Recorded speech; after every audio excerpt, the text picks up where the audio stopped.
To begin with. Yep, this is the introduction. So if you generally skip them, now's the moment.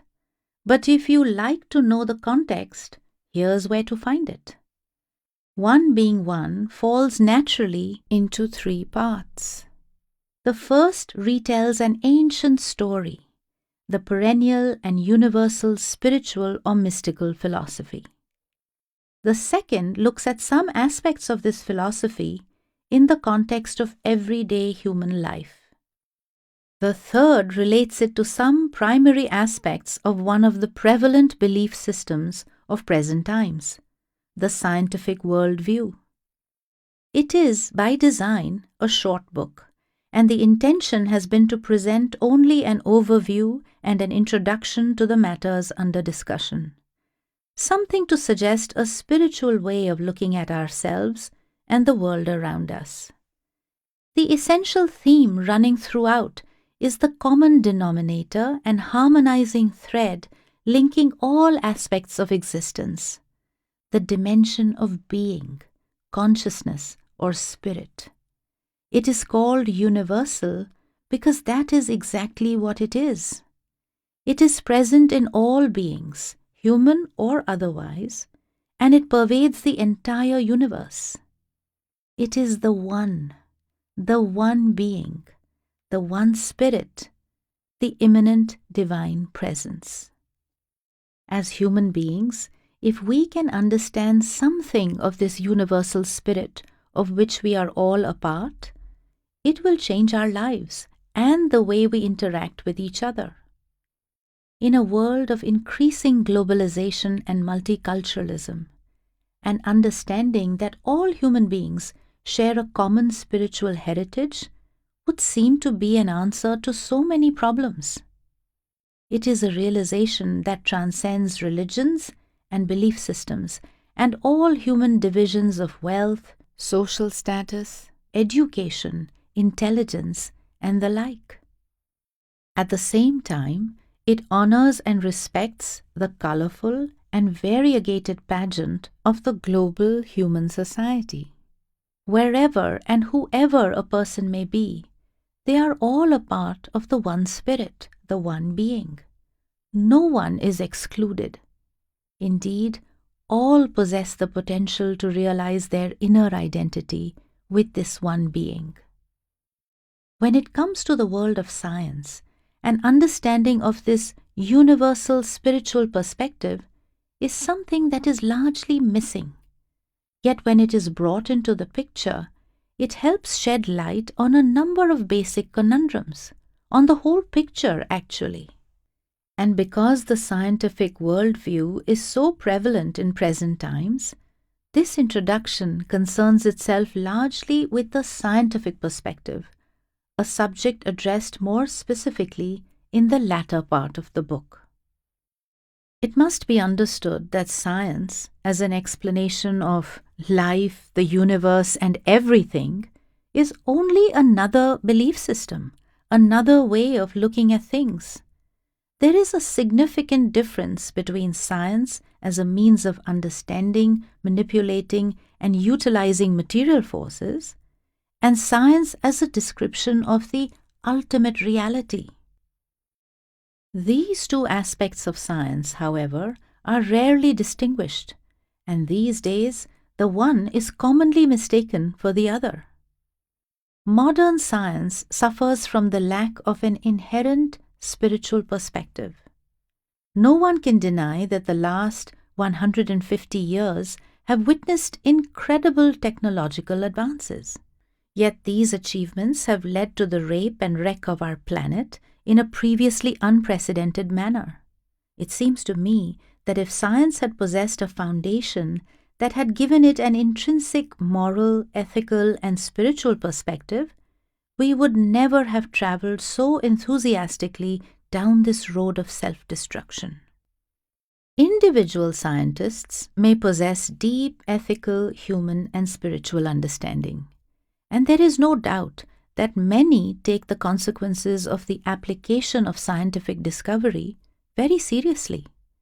But science as a logically consistent description of the mechanics of the material universe, rigorously excludes anything but raw empirical data and intellectual theorizing thereon. This need not be so. Recent years have seen the rise of the intelligent design movement, which proposes that evolution and other natural processes are driven by a higher intelligence, rather than by chance and natural law. Much depends, of course, on how you perceive the nature of this intelligence. But the idea has, unfortunately, been taken on board by religious fundamentalists, eager to provide proof of a creationist belief system drawn from Genesis. That makes no sense to me. But the idea of nature being permeated by an essential intelligence or consciousness that gives rise to all the natural laws and principles, known and unknown to science, does not seem like such a bad idea. After all, these laws must originate somewhere beyond the confines of space and time. But whether we call this intelligence God or nature or anything else makes no difference to the existence of the universe, and our conceptions of this unseen intelligence are bound to be somewhat limited. Sadly, the espousal of intelligent design by six-day creationists has resulted in a head-on confrontation with neo-Darwinian, nothing but chance and matter evolutionists, and a consequent polarization of positions. The result has been an entrenchment in old ideas on both sides of the divide, and we now have fundamentalist scientists as well as fundamentalist Christians. But as futurists say, the weak signals of today give rise to the strong signals of tomorrow, and I suspect that there are probably some elements of intelligent design that will in future be incorporated into the accepted view of the evolution or constant change among the species. I guess that what really needs to shift is an understanding of the actual nature of the power or intelligence pervading nature that has given rise to such a well-ordered universe. It may be staring us in the face, but we are still not seeing it. That is largely what this book is all about. One Being One, then, is an overview and a general mystical perspective on life, the universe, and everything.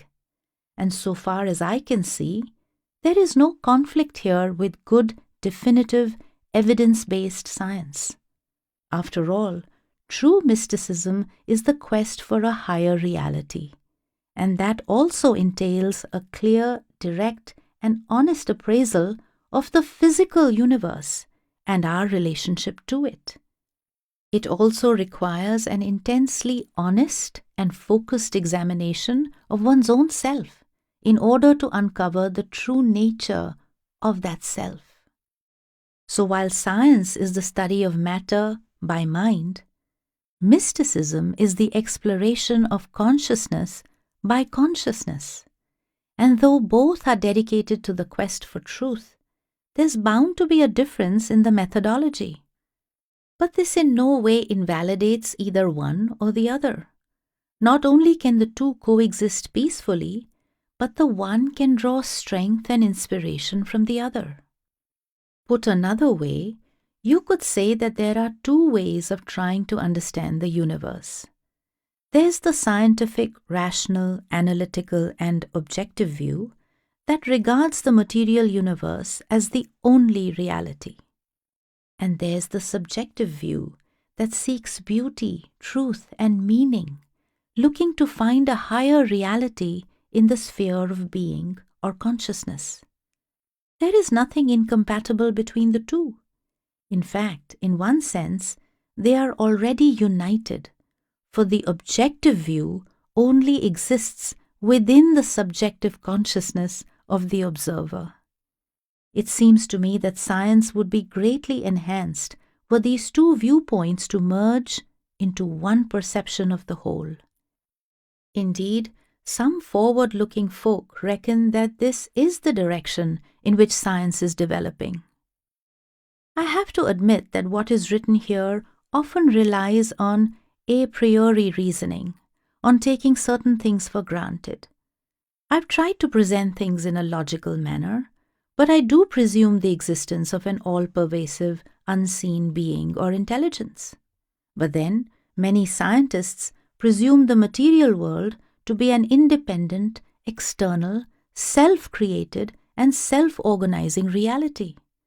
That is also a priori reasoning. Everyone has to have some starting point which they take for granted. None of us start with a blank page. We all bring our individual minds and psychologies to bear upon whatever comes within our orbit. In fact, it seems to me that you cannot, by reason, prove or disprove the existence of a higher intelligence. We begin with the belief or feeling, which we then try to substantiate or justify by reasoning. One final point. Though you'll find some acknowledgements at the end, I decided to dispense with endnotes, references, bibliography, and all that sort of stuff. They make a book dense, and these days, with the prevalence of the internet, it's so easy to find whatever you're looking for. Except reality, of course.